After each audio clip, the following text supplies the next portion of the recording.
What is your question? Well, first one, like a short, maybe. I'll just ask it. You said in the beginning we were happy to see David come to the realization, and during the diary video, him smashing his excuses, that made you happy. As spirit in whatever form you're in, do you experience joy, sadness, fear, exhilaration? Do you suffer? Um, do you suffer? Do you experience pain, not physical but emotional? Do you experience ecstasy? Excellent question. We've already answered the suffering part and had said no, Mm-hmm. we do not suffer. We want now to go to the beginning of your expression because this will give you a key indication of the difference between us. And again, it's not a difference of something you cannot achieve or something that you are not. It's a difference of perception. You said that we were happy for David because he, and then did a litany of examples. That is not correct. We are not happy that he has, in human terms, straightened out his life. We'll be able to achieve more. We'll be able to do more. We'll be able to experience more. That is not the essence of our joy. Our joy was in that moment, watching him through his own process, for his mind to peel back, and for that one glorious moment, see the truth of itself. The rest is a reaction from that moment. Our joy will always be in that moment, because we have grown to understand what is the truth and appreciation of it. Because when the truth is revealed, God becomes clearer through your particular angle, an angle we do not have, an angle that we cannot see unless you share it, unless you demonstrate it. That's why you come into physical, is to get that angle that we experience on this dimension. You are not able to experience, which is why one reason why you would come into the physical form. In that sense of what you're learning, yes, but it is not necessary. You're not here to learn it, you already know it. You're here to realize it. And therein lies the difference. Because when you realize it, you experience it. And as you experience it, as we spoke, the two perceptions experience each other simultaneously. You experience all of you, and all of you experiences you experiencing all of it, which is far different than knowing it. And from the angle that you were created, uniquely. You have many angles, which is why you have many lives. Man,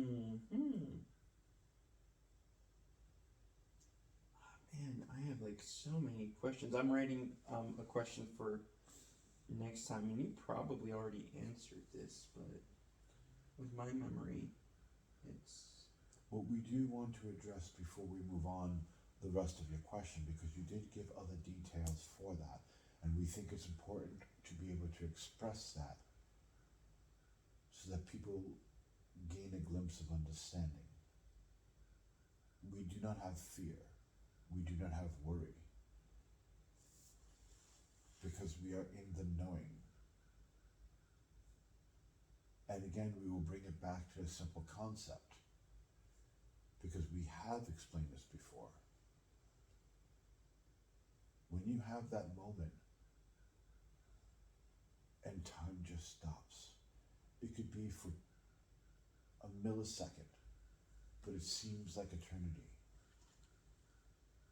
And you just are. There are no plans, there are no thoughts, there are no emotions. It's just the quietness of being. Was there fear? No. Was there worry? No. Was there any of the human condition? No. Did any of that human condition in that one moment make any sense whatsoever? No. But then you did worry. But when you did, the moment ended. What just occurred? Only a shift of perceptions. And what was the shift? Validating what got your attention.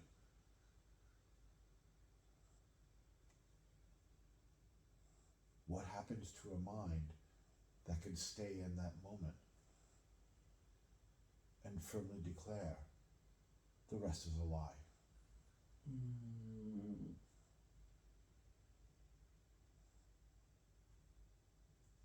Now, why did you ask the question?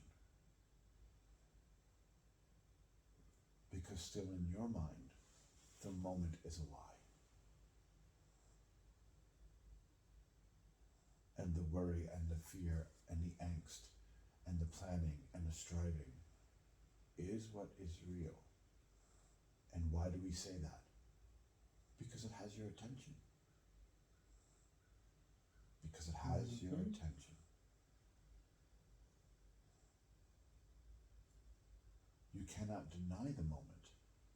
You cannot deny the validity of the moment. And yet, what do you pay attention to? So which do you believe? Love or fear?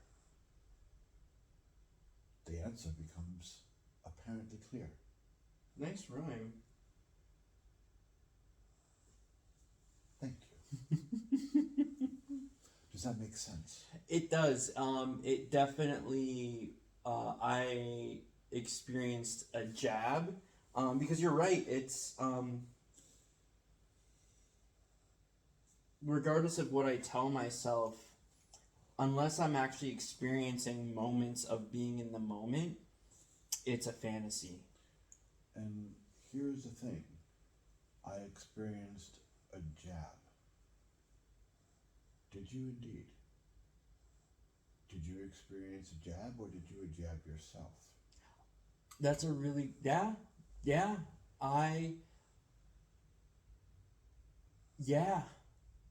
Allow us to continue with that. We did not offer you a demeaning perspective. We offered you an invaluable tool. Because by what we just said, it gave you a litmus test to know what is real, to check your mind, to understand the dynamics that is playing out before you. No matter what game the ego is playing, you now know the game. Because you understand one or the other mentally. But it's an important tool. Because it now gives you something to, at that point, discipline yourself to take your attention off of it. To test the theory scientifically. Let us repeat that. Scientifically. And try the process. And the moment you see it rise,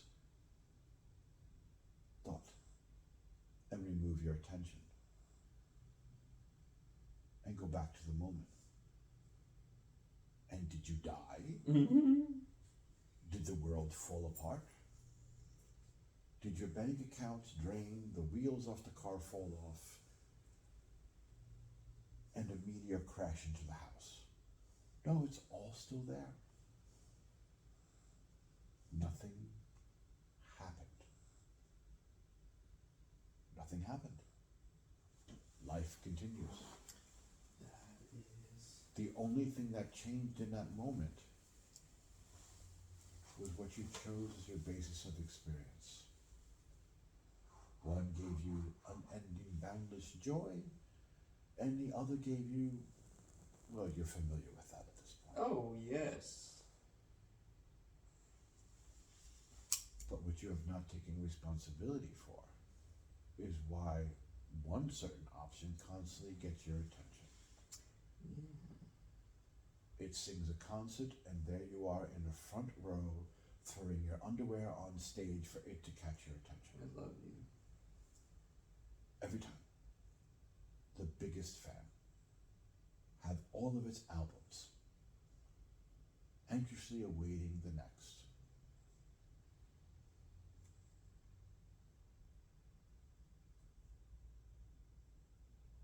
And so understand now the ego. It took a divine tool that we laid out before you and made it a weapon. Mm-hmm. And why was it a weapon? Why was it made into a weapon? Why was it used to make you worthless? Well, first off, it's its only game. We have told you that when you understand the game of the ego, it really is quite simple. It's not very creative at all. It uses the same tools. But the other aspect about it is that if you see it as something that makes you worthless, what won't you do? Pick it up and use it. Because it's already been something you won't look at, because it's been deemed that if you do, it will show you worthlessness and shame. We did not create this. That has nothing to do with what we said or what we offered. Yeah. We offered you greatness. But look at what your mind did with it. And that's why I thought it was really valuable. And I said, I didn't want to say I was jabbed. I said I felt jabbed, because that was what I experienced. And I chose the words carefully. I said I experienced or felt, but not that I was jabbed, because I knew it wasn't an attack. But it was interesting how my mind defaulted to that. And understand what was attacked in the process. Not that it was attacked, but perceived as an attack. My self-worth, I am not spiritual enough. I am blah, blah, blah, blah. It attacked your mannequin. Oh, yes, the mannequin. It attacked the mannequin. And so, working with discipline and scientific method, in that moment that it arose, would be the same moment to say that the mannequin is not real, there's no way for me to be attacked. Mm-hmm. Let me remind myself and connect to the moment. You are not real. I am.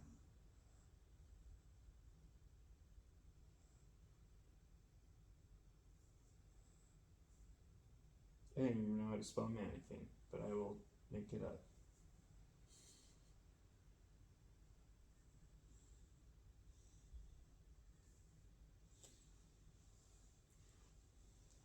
This is tying into what I'm about to ask. And I think you've answered a lot of it, but I also think it's important for the viewers at home to join me. So, in general, I can get my stuff done, enjoy the day. I can get lost in in work, I can get lost in reading and all that stuff, and I'm fine. My meditations are great, blah, blah, blah, blah, all that crap. But I'm a guy, and when the urge hits, nothing makes sense except for getting off. And everything goes out the window. My plans go out the window. I can't focus. My focus is on getting off. And until I do, and once I do, there's my brain. Okay, there I am. I can keep my feet on the ground. I understand the importance of that on an animalistic level. That is very important for recreation, like offspring and all that crap.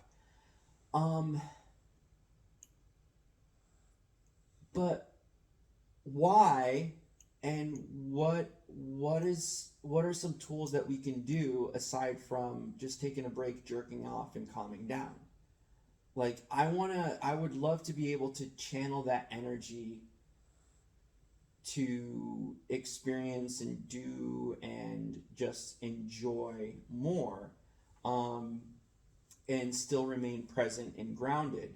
I'd like to channel that energy, but right now my brain just is on the fritz.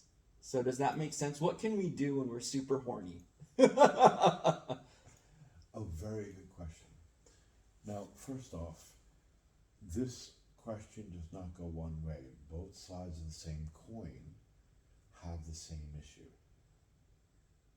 So both have the rise of sexual energy. There is ways of talking about this in the gross term physical, and that would be part of the answer. But it really is about understanding energy. So our answer to you would be, at this moment, is to perceive it not as a wasted time because you have to, but a way of self-nurturing and caring for yourself, to be present when you do. It's very important. It's very important.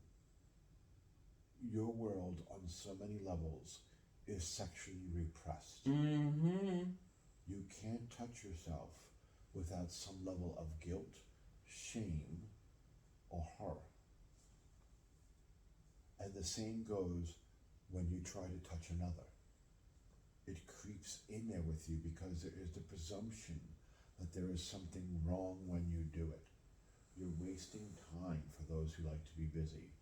You're doing something shameful. You're touching the dirty spot for those that are religious. Because in all of the logic built up into this, it is quite ironic. So the premise is that the divine gave birth to you and put your male G-spot in your backside as a thing of humor, because you're never supposed to touch it. For a woman, it's on the other end. And you get great pleasures from activating these centers, but it's morally wrong to do so. It leads to bad habits. Seen truly, God is truly a humorous guy. Mm-hmm. But this has nothing to do with that. It has to do with your energy centers. Now, first off, it's built within the body to procreate. Mm-hmm. And understand, when it comes down to this, that for each side, the male has a tendency to be blamed about having that build up and not being able to think. If the female side was to truly be honest, when that flows in that way for them, they don't really think with their head either. And there are several examples in their lives that could, why did I take him home? Out of all of the drunks falling off the stool at the close of the bar, how did we end up with him? Because you weren't thinking. You were reacting. There's many complexities in the human relationship with this. Two people could be 100% sexually compatible in a very heated way, which would be totally fine until one of them speaks and ruins the experience. It doesn't mean that you're physically compatible in life, and people often get these two confused. A moment is a moment. As our son would say, just because you do the big nasty doesn't mean you need to take them home to mama. No introductions is necessary. It was a moment of connection, but that is all the energy offered, was that one moment. The rest does not fit.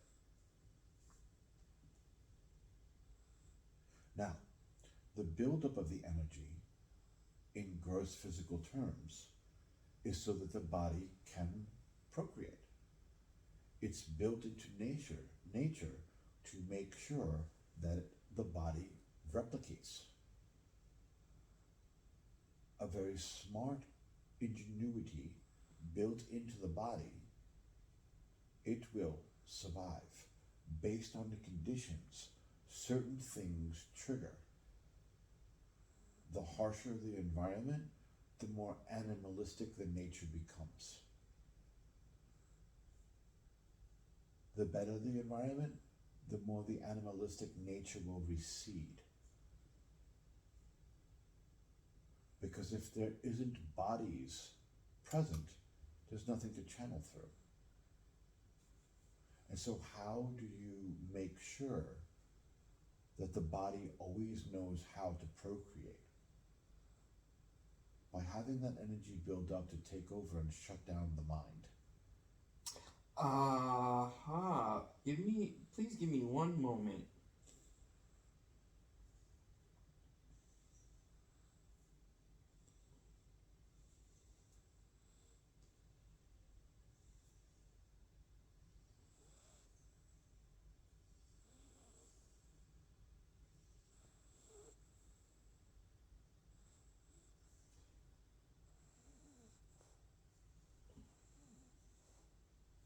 And that's kind of the inkling that I had. And it really does make sense when, like, for example, if, like, in couples, cheating happens because this needs to be discharged, and the other person, the mate or spouse, is not helping ground that, be it male, female. And so cheating occurs because the brain or the mind shuts off the whole conditioning of, this is a committed relationship, this is my duty, this is blah, blah, blah, blah. All these mental constructs built on that relationship has to be shut down in order to ground this urge. Correct. There are many levels within all of this that occur.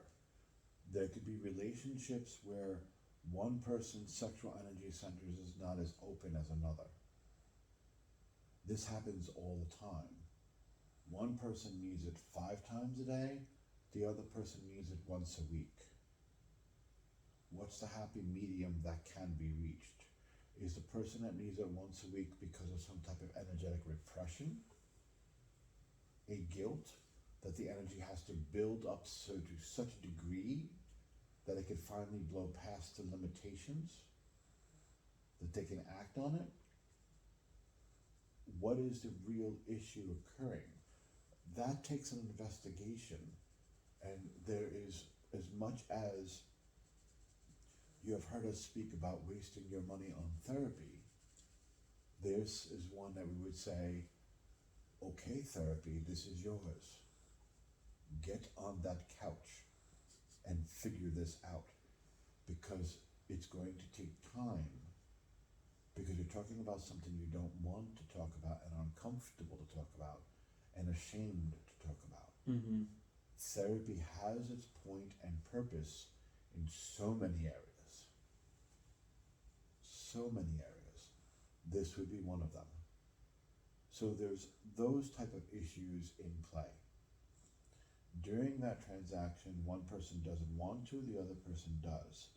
Is that because emotionally something happened in that relationship that broke the intimacy bond of connection? Some people cannot offer themselves in that way without an intimate connection, but yet they don't deal with the fact that they can no longer be intimate with this person. Was it because the dishes weren't done enough? The laundry was not folded? Something that was harshly said that triggered them? Complexities. Again, off to therapy. This is not a per se spiritual matter. This is a therapy issue. Investigation will need to be done. But ultimately, in a situation where you have one or the other, let us be clear, one or the other in a relationship, whether it is male, female, female, female, male, male, or a mix of both for the mix of both. Doesn't matter. If in sexuality there is a build-up charge in one because they need to release, but they won't go ahead and release physically with themselves, or when they do, it's not the same as the emotional connection with their mate. The other refuses to go ahead and engage it. There is a buildup of energy around them. And we will use an example our son had gave someone in a reading where this situation was occurred. And it was a woman who came for the reading and asked about concern about her husband cheating on her. And the woman expected to go through a reading of, let us read his beads and see what he's been up to, and we'll tell you the 411 of what's happening. And we'll get you the dirt. Not the approach our son took. He asked her, how was their sex life? When was the last time the two of you were intimate? Not the 5 minutes before bed. Intimate. Candles going. Music. Barry White in the background. When was the last time his toes curled in bed? Because he already knew the answer. It had been a long time. It had been a long time. And so he tried carefully and put it in perspective. It's not to say if he had, that he should have, or that it's your fault. Because a commitment and bond had been made. He is just as responsible of talking about his feelings and his wants and needs with you as you are with him. That being said, you seriously let your man go out in public with a buildup of a sexual charge like that? Because he stays on a ship with a bunch of other men. He's not doing anything there. He's not that way. His bread will never be buttered that way, and neither will the men on that ship.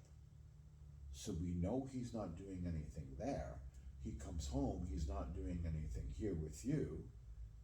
So you let him out in public with that much of a sexual charge? Do you not realize there's always a female available that can smell that and pick that up from a mile away and knows how to make a good sandwich?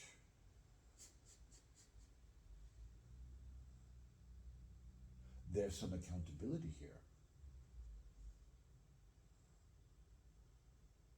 There's some accountability. We won't go into the personal details of what he discovered with the female outside the relationship that was in question. But his advice to her was to ask, when is he coming home next? Okay. Cart those kids off to grandma's house. Explain to grandma, you need a moment with your man. Trust me, she will understand what you just said. And take those kids willingly. Have candles going up the stairs, rose petals thrown, wear something sexy, and greet him in bed. And if he starts talking, tell him to shut up and get in bed. And take care of business. Connect. Be with each other. If there's no emotional issue for it, and it's just fallen out of play because it's not important to you, lightning must strike. It builds up to a certain intensity and then hits the earth. It's what it does. And it works that way with sexual energy. If you are not the one grounding it, they will always be, and he used a colorful expression, with a sandwich. And she followed what he said, and it resolved the issues. So there's an understanding of working that energy between two people, and sometimes meeting halfway, because it's not always where the desires line up perfectly so that both want at the same time.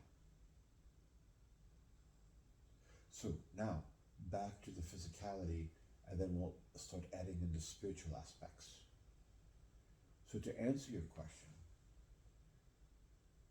why do you not think clearly until you take time with yourself to pleasure yourself, and then can think clearly again? Because the vehicle is designed to release that energy. It is part of the procreation cycle. And even though you are gay, and this may shock you, in a situation of world events where things went horribly wrong and everything came into question and existence was in question,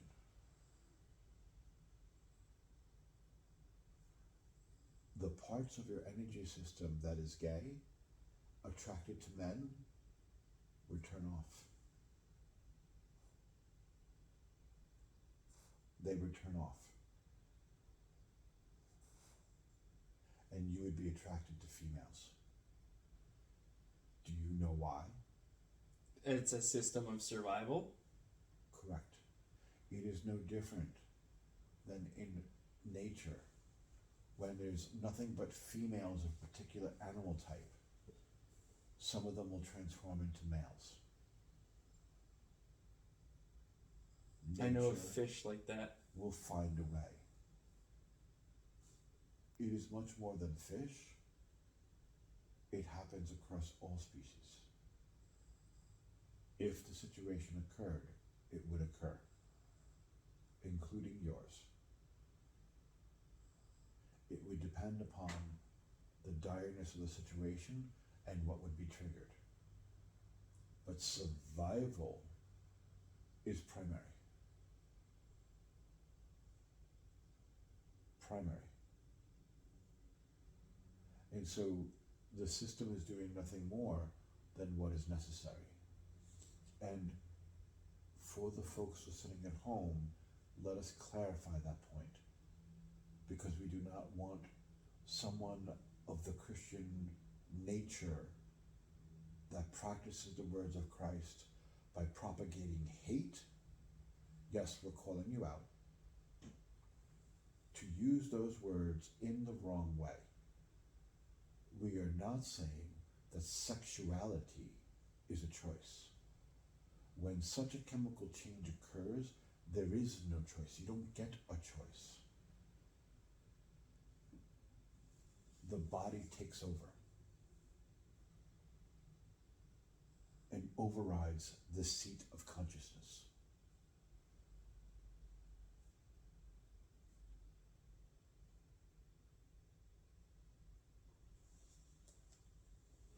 Understand the power of the vehicle before you. It will survive. And this is a point that we have made before, a wonderful place to circle back and tie it in. We have said with the changes coming for the planet, that what you do not consider is that you'll be born back here regardless. I am concerned about the convenience of my life now. Well, those side effects of your convenience, you will have to live through when you decide to come back. So it will affect you. It's affecting you now, it will affect you then. Because all of it is connected. What do you mean conveniences? Having choices in energy that would reduce pollution but not using them. Mm-hmm, mm-hmm. That conversation. Yeah, I see what you're saying, yeah. It's So, easier to get paper plates or plastic styrofoam plates and throw them out than it is to get reusable or biodegradable. correct. And if things become unstable on your planet, the animalistic nature of the vehicle will arise because survival instincts have kicked in. And so, you will still have to channel through that. Does that surprise you? If the world turned back into caveman, because that was what was left, and that nature arose to adapt to a situation to ensure the vehicle survives. The seat of consciousness knows much more.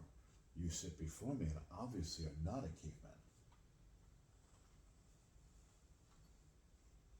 But when you came back through and the environment called for that,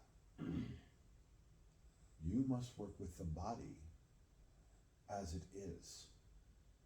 And if the animalistic nature has triggered, that's what you have to work with. Do you not like that? Great.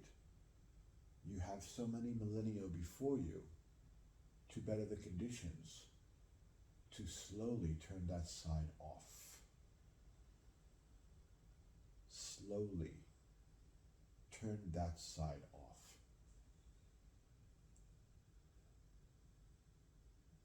The consequence of choice and how it affects the physical. An interesting tidbit, but back to point. So, what you were intimating with your question was transforming the sexual energy in a spiritual way. Yeah. And this is where it comes into an advancement of consciousness. It is not something that you do by yoga. Though there are yoga principles to help you realize the truth, so it happens naturally. And the point where that happens, and we'll bring it back to when you were connected in a moment. In that moment, when everything quieted, was there any sexual urges? Mm-mm. Exactly. So it's a matter of how your energy flows through your energy pathways. If you're living in existence of connection, it takes all of those base energies and channels it through the chakra system in a different way.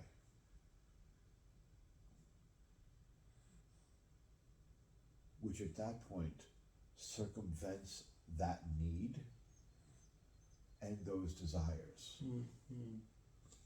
And it's not because, as in many spiritual disciplines, that you are supposed to be without any sexual contact. The word escapes us. What is the appropriate word? There's, I think it's Kama Sutra, is what you're saying? No, that's working with the energy for connection with sex. Celibacy then? Celibacy. Yeah. Thank you. I always, just to kind of add on to what you say, being in the moment, there are no, I didn't, like when I'm in that moment, the sexual urges aren't there, but also during sex, it's so easy to be in the moment. Correct. That falls into the realm of Kama Sutra, where you are using the sexual energy in its highest form, which is more than breeding, but actually as a form of connection between you and the partner. To experience empathically each other's state of being. To be able to look at each other's eyes and hear each other's thoughts. That when one person feels something, the other person feels something. And it becomes an exchange of energy. One that connects the two in a much deeper way. So it is not a technique to use at the bar every Saturday night. It has implications. You take a part of the person home with you. And we need to pause again because the coffee runs through. I'm fine with that. This time I'll pause it.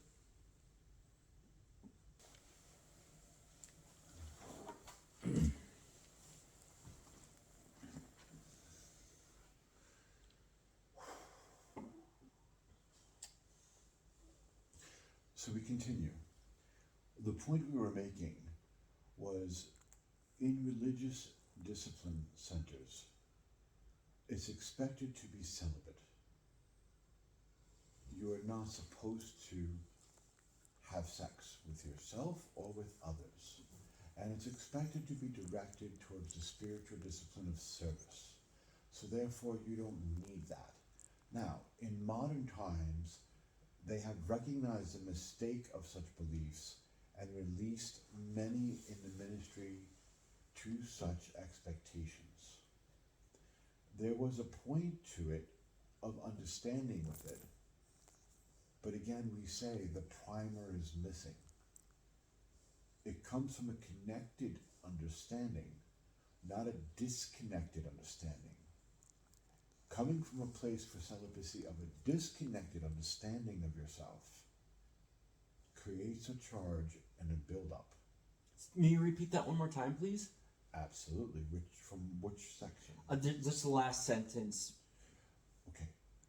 Coming from the place of being disconnected builds up a static charge that can create disaster. And that place of, that's what you meant by, even though there was the intention of directing that energy for service to others, the primer was missing, and because that was missing, it's coming from a place of disconnection, hence leading to issues. Correct. And understand when we say disconnected and why, because service should be service, but we've clarified this before. Let us do so again briefly. I want to be of service, so I'm going to help you. That is my focus. Those in need. Okay. But you are not connected. You are not aware of your mind. And understand it in its simplicity. And our son had said it in one of the chapters in the book, referring to homeless, people living on the streets, that it is religious organizations that make sandwiches to go out and deliver to these people. And he was referencing the people that would turn away from homeless people. And we have leftover food that they throw out every week. Does someone really need to tell you to make a sandwich and give it to a homeless person? Someone needs to instruct you in this? And so there's certain simple aspects of being of service that's not in question here. It's logical. But for those who say they dedicate their life to being of service, the intention is to help and better the world. And that's impossible, because you are not connected. How could you teach what you do not have? And by only practicing it by trying to give it away requires a person to accept it, to feel worthy of it. What does that mean? So we're going to go in and work with the uneducated to teach them to read. But we don't know how to read. We've got a 6th grade level. And so out we go. In order for us to feel successful with our service, you have to accept us teaching you how to read and feel good about it and be thankful. Oh, going back to, we must proselytize you. You must accept it and be on the same page as us. Then you can get supplies and food. Correct. It's like conditional love. Correct. Do we come through and give you messages because it's in our attempt to teach the stupid? Those who do not have? What is our message? You already have. You already know. We seek to commune with our brother. We do not seek to better him. See the difference? Mm-hmm. And why? Because we are already connected. What does that entail us? To see the truth of you.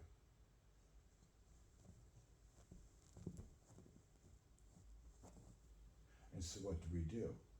We demonstrate our connection.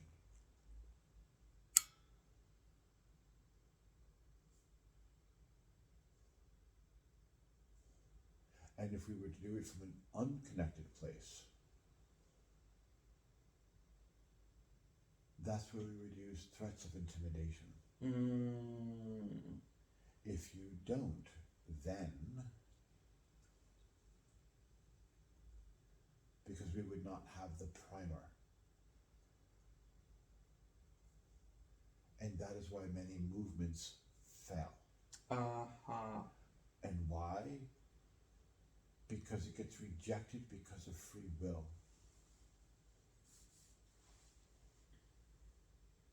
Even in countries, for example, that were colonized for how many hundreds of years, the moment that the colonization was broke, what did the country do? Change back.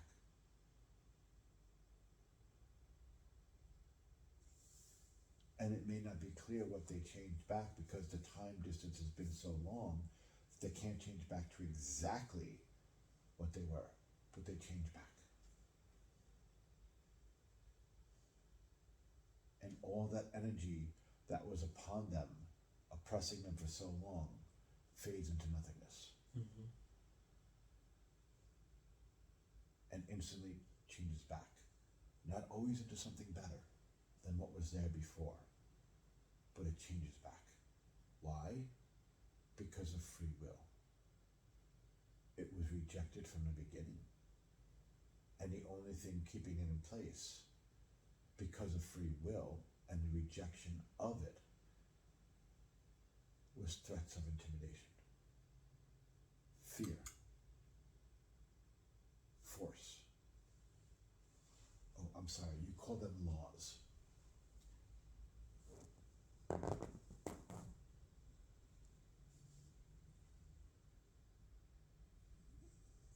Built to control free will.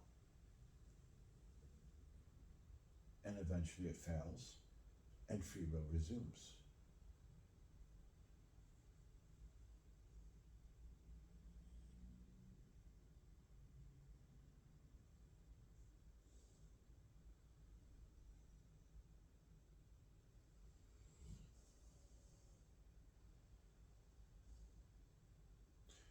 So to have the discipline of building it towards service, but not truly having the primer of understanding what service is, leads to disastrous results, because the energy builds up, continues to build, and has nowhere to ground.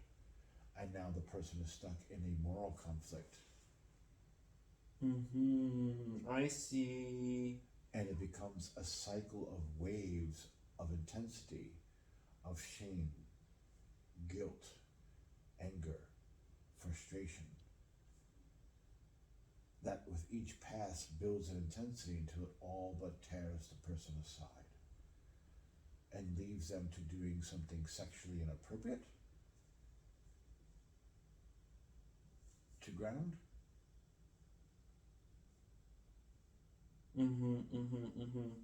or, as your society has shown, produce some of the finest serial killers you've ever met.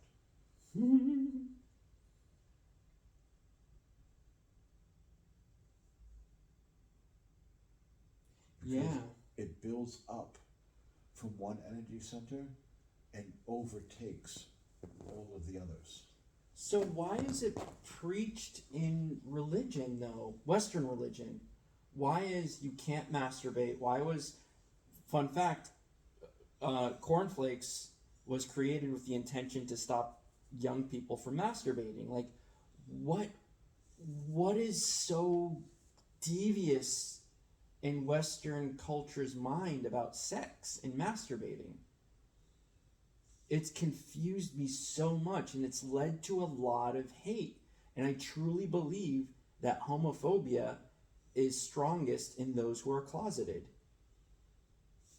Because they can't stand looking at themselves. That's already been a proven fact. That which you hate, you project. That which you don't want people to see, you project. Your current politics have proven this point very well, I believe. Yeah. Yep. So, it is what it is. We don't want to delve in there, because at that point it comes down to accusing one right, one wrong, when really we speak of the principle of, not what they stand for. And my question is kind of coming down to the origin of where that fear and disgust comes from something so natural. And I don't mean to point at people or I don't want to turn this political. I want to turn it down to like a core. Where does this hate and fear come from about sexuality? And the answer is simple. In fact, we already gave it. So we will take out the bright crayon to connect the dots for you to see. We had said that it is a matter of choosing to repress. So where did that come from? It was an experiment of religious doctrine, of what is sacred, who is holier than thou. And if you look back in your history, going back to Europe, there is religious groups that took on this challenge and very much had the confusion that in order to prove worthiness to God, it was by suffering, by denying a a nihilistic approach, a nihilism approach. Nihilistic, yeah. Thank you. Nihilistic approach to the self. Furniture was made uncomfortable to sit on. Clothing was made very non-sexual. Religious activities was intentionally made to be painful, uncomfortable. So it's not just sexuality and sex, it's all of the aspects. It's every aspect. I suffer because I am not worthy, and by suffering I can prove my worth to God. And in this situation, for that time period, by suffering you prove your worthiness to God. Yeah, and okay, so it's having pleasure and enjoying it's too easy. I have to prove my worth by suffering to gain God's approval. And you wonder why in modern times there is such a rise of individuals that are into BDSM. Where do you think this came from? The combination of sexual and pleasure. And from pain came sexual pleasure. Let's look at the source. You have a bunch of individuals that deny their sexuality, which is like denying your feet. Do you still feel from them? Mm-hmm. Do you still know that they're there? Mm-hmm. So was the same with their sexual energy. And then directing that energy into religious principles and activities of suffering, which was supposed to remove the energy and make them holy. So the intention of celibacy, the intention is good, but because of missing the basic principle, it causes more and more damage. In this situation, the drama we speak of, because it was a new drama beginning that has ended, but its waves of effect still go through your group mind. Such the power it was. Because understand, you have the sexual, which is dirty. It's supposed to be dedicated towards this, but those principles and practices of religious activities were painful to begin with, shame-based. It certainly did not remove the sexual. So what must happen during that time period? You have the religious and pain striving with the sexual that wouldn't go away. In fact, the two began to mingle into one, into a comfortability, where pain was linked with sexual as a pleasure, because it was atoning to reach God. Okay, now remove the circumstance, but put that energy center into a body. How do you suppose that energy center would act out to express itself in the world? Perhaps tie me up, whip me, degrade me? Because I don't know why, but it sexually turns me on. Because you can experience and express that sexuality, but because you are self-flagellating, because you are suffering in a physical way, that's okay. It's okay in the eyes of God or higher being. You're okay because you're being punished while experiencing it. It was before, why would it not be now? What do you mean it was before? Think about what we said. The religious group was to deny the sexuality, which doesn't make it go away, include religious practice and principles which were painful and shameful to begin with and degrading. Yeah. So you have the sexuality and religious activities mingling in the same space. So you create a new kink. The energy combines, and in its own way, because it's reaching God, it turns into something pleasurable. Okay, remove the body, but the emotions are still traveling and don't know the difference from one body to the other. In it comes, activate the energy centers, and that sexuality mingled with pain flows through. How would that be expressed in modern times? Well, the answer is right before you. It's happening. And so the experiment for divinity began, and isn't it interesting what it created? I see where you're talking about the waves, the after effects and the waves, and it is a crux in what I perceive as the splitting of the group mind, sexuality. Correct. It was mingled intentionally with pain. I'm gonna need a minute to write this because this is really illuminating. And not only with pain, self-flagellation, degrading oneself. The more the better, because the holier thou art.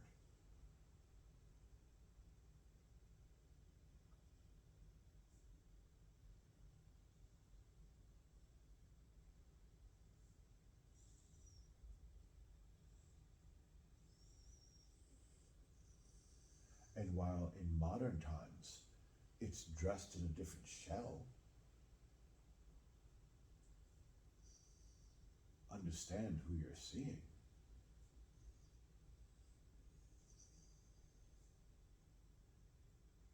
It's still present.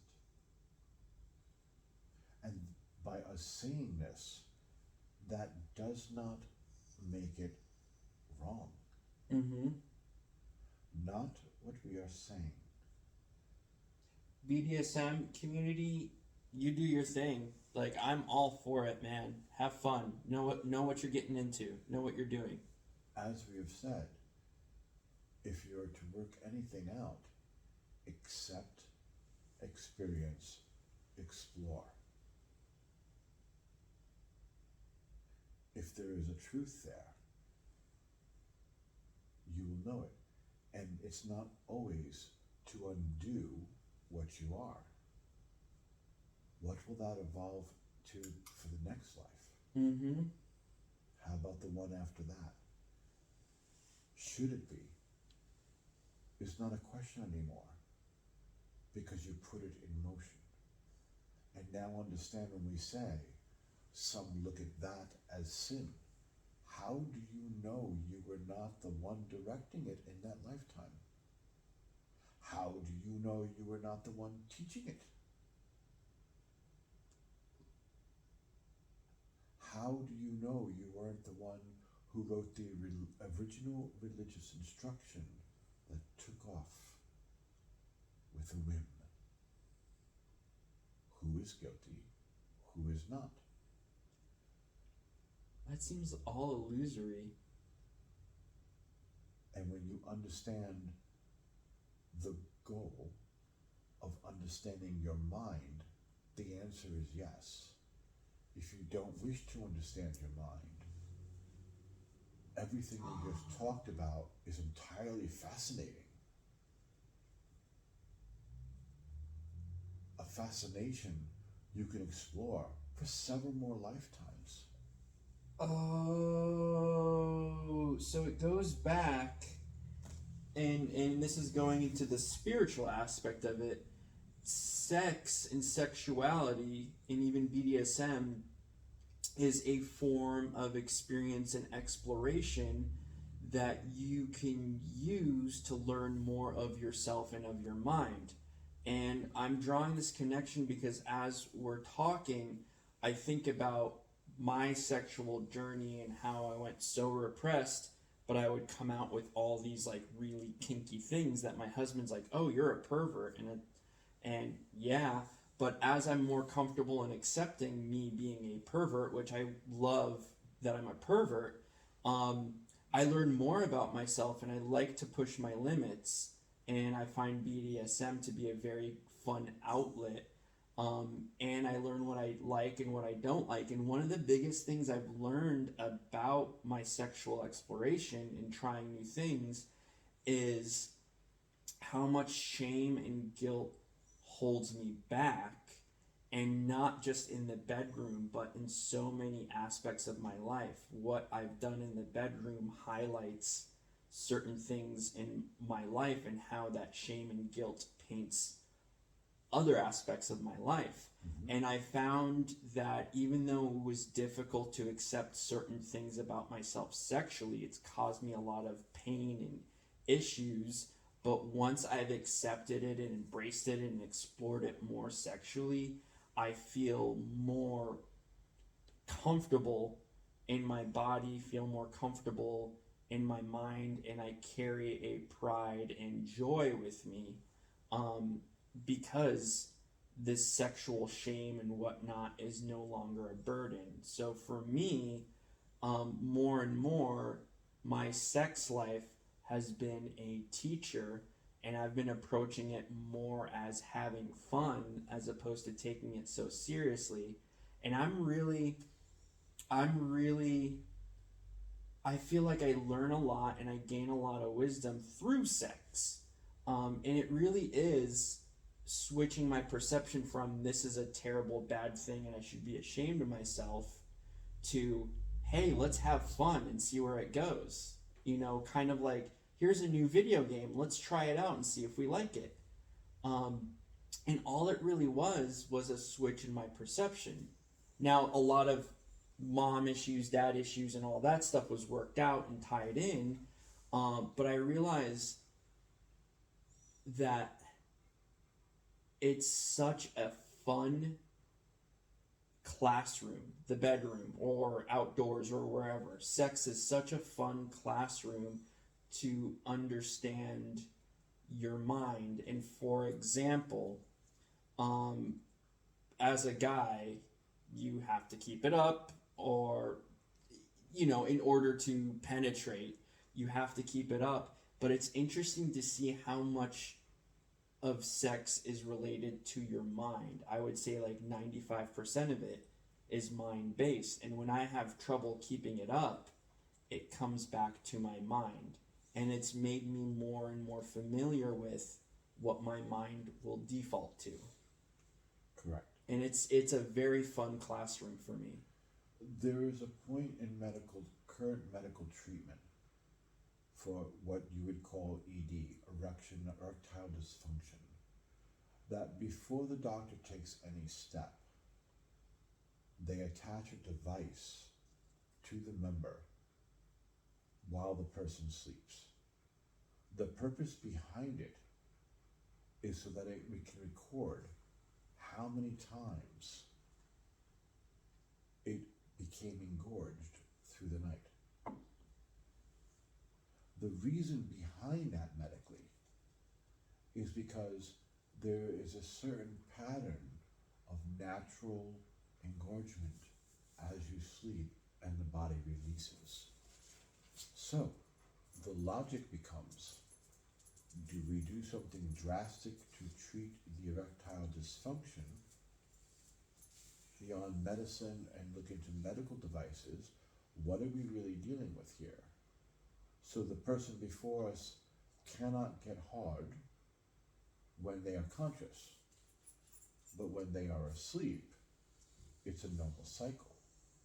That tells them there's nothing physically wrong with the body, and there's something mentally wrong with the energy pathways.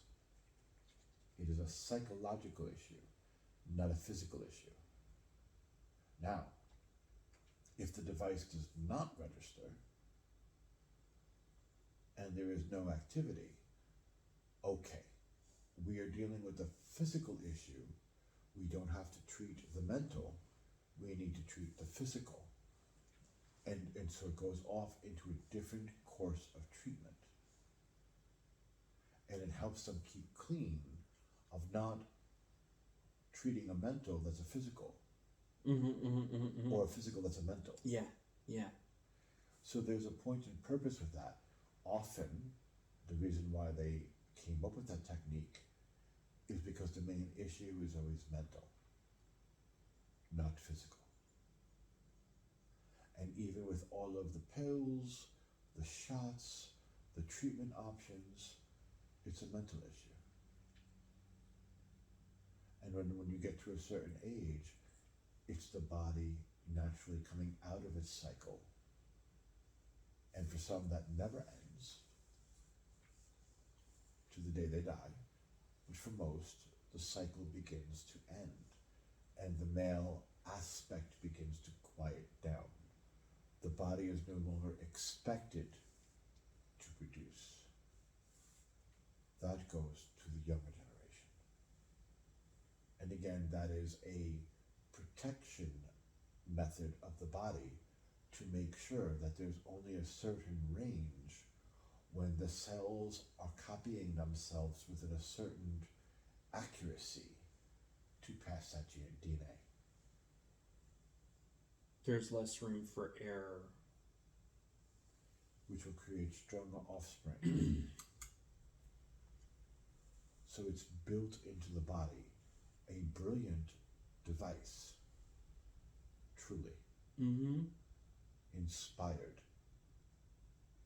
Now,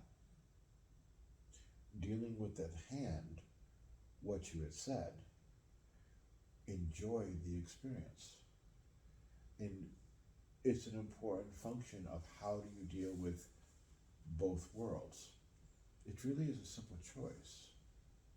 There is nothing wrong with wanting a physical life and the physical things that it can offer, and running for those experiences and how to express it, how to clarify it, how to get it clearer and better until you have that aha moment of whatever it is that you're looking for, which has nothing to do with connecting to into the moment, into what you call your higher self. You don't have to go to that option. While that is what we mainly teach, there is a world of options of staying within that experience to better the physical experiences, to find what you're looking for. How can I express this? How can I clarify this? Is it a right way for everybody? No. You're learning to channel your energy through the body. How can I purify the sexual experience? How can I match its frequency and flow the way that it needs to be? How can I gain more pleasure by not being ashamed? All of this goes into the physical experience, and there's nothing wrong with that. Whether it deals with sexual, whether it deals with the business world, whether it deals with finances, relationships, relationship with kids, relationship with pets, exploration of the world around you, art, music. There are so many expressions within life. None of them are wrong. None of them are wrong. But it does not lead to the higher self. It's not its point and purpose. There is a difference.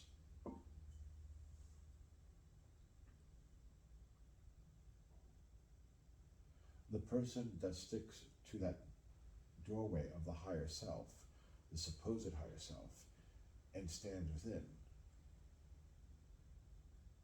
is not interested in those expressions. Not interested in sexual expressions?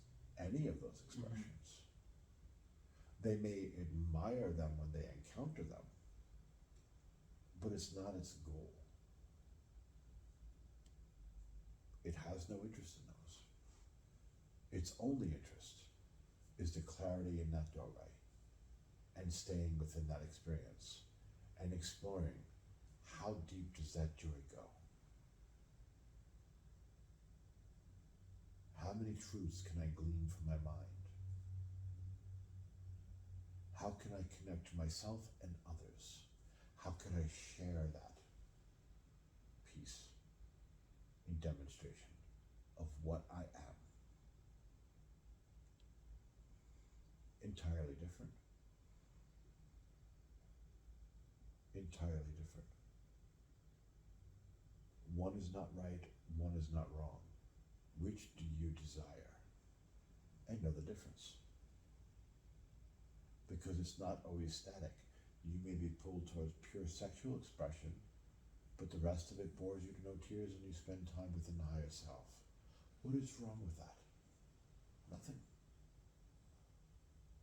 Nothing at all. And so it's about learning about yourself.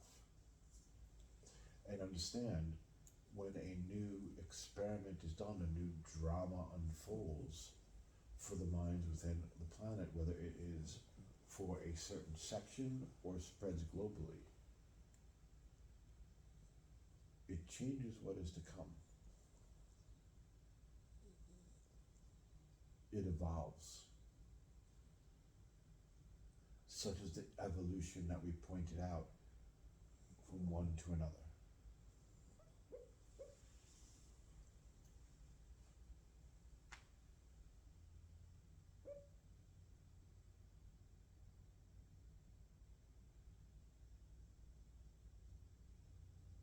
And it is always interesting when one leaps from one to another, you never get quite what you expect.